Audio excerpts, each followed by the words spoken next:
सभी को राम राम। चलिए अब हमारी श्री राम कथा प्रारंभ करते हैं।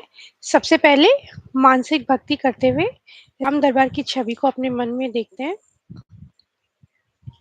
नेत्र बंद करके प्रभु श्री राम हमारे सिंहासन पर विराजे हुए हैं तथा माता सीता उनके साथ विराजी हुई है। भरत भैया, लक्ष्मण भैया और शत्रुघ्न भैया हाथ जोड़े खड़े हैं तथा हमारे बजरंग बली प्रभु के श्री चरणों में बैठे हैं और हम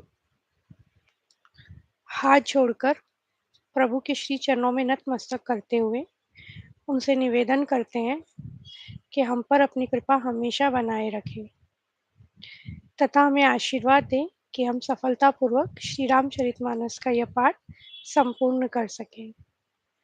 बोल सियावर रामचंद्र की जय, पवन सुत हनुमान की जय।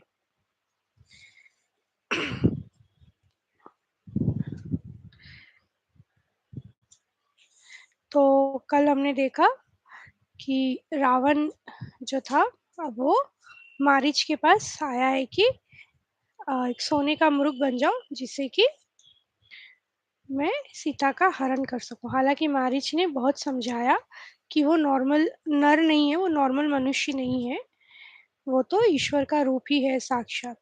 किंतु वो नहीं माना, उसने कहा कि यदि तू मेरा साथ नहीं देगा तो मैं तुझे यहीं पे मार दूंगा। तो फिर मारीच ने सोचा कि क्यों ना मैं श्री राम के हाथों से ही मरूं, अगर मुझे मरना ही है तो कम से कम मुझे मोक्ष की तो प्राप्ति हो ही जाएगी।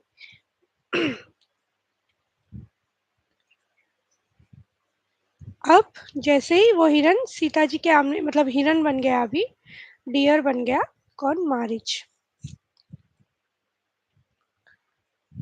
अब जैसे जैसे मारीच जो बन गया था वो माता कुटिया के पास उनके घूम रहा था। तो माता सीता ने देखा और कहा, हे सत्य प्रतिज्ञ प्रभु, इसको मारकर इसका चमड़ा ला दीजिए। तब श्री रघुनाथ जी मारीच के कपट मूर्ख बनने का सब कारण जानते हुए भी देवताओं का कार्य बनाने के लिए हर्षित होकर उठे। और जैसे जैसे प्रभु आगे जाते वो हिरन भागते जाता, और आगे जैसे ही मारने जाते बाण वो हिरन भागते ही जाता। तो अब इस प्रकार प्रकट होता और छिपता हुआ तथा बहुत छल करता हुआ, बहुत सारे छल कर रहा है, कभी दिख रहा है कभी गायब हो रहा है। तब श्री रामचंद्र जी ने तक कर निशाना साध कर कठोर बाण मारा, जिससे लगते ही वह घोर शब्द करके पृथ्वी पर गिर पड़ा। कौन? जो मृग था।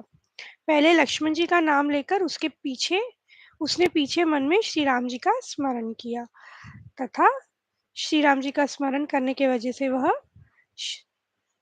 उसके उससे परमानंद परमापद प्राप्त,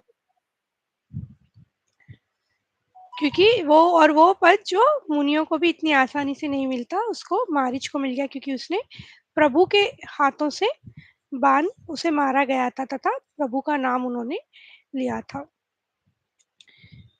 श्री रघुवर जी तुरंत ही लौट पड़े, किंतु इधर जब सीता जी ने दुख भरी वाणी में मरते समय मारीच ने कहा था ना, हाँ लक्ष्मण की आवाज सुनी, तो बहुत ही भयभीत होकर लक्ष्मण जी से कहने लगी, तुम शीघ्र जाओ, तुम्हारे भाई संकट में है। लक्ष्मण जी ने कहा कि ऐसा नहीं हो सकता, वो कभी संकट में, श्री राम जी तो स्वप्न में भी कभी संकट में नहीं पड़ सकते। तो इस पर सीता जी ने कुछ मर्म वचन कहे, मतलब दिल को चुभने वाली कुछ बातें कही।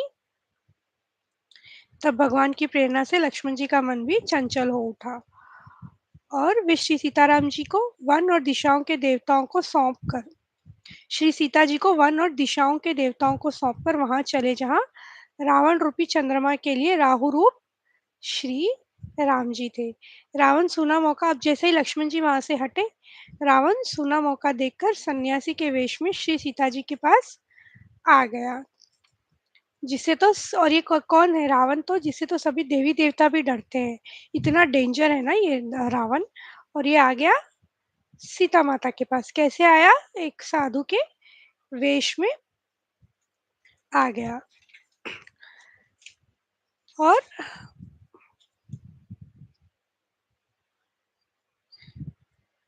इधर-उधर ताकने लग गया, सामने से देख रहा है और ताकने लगा और रावण ने अनेकों प्रकार की सुहावनी कथाएँ रचकर सीता जी को राजनीति, भय और प्रेम दिखलाया।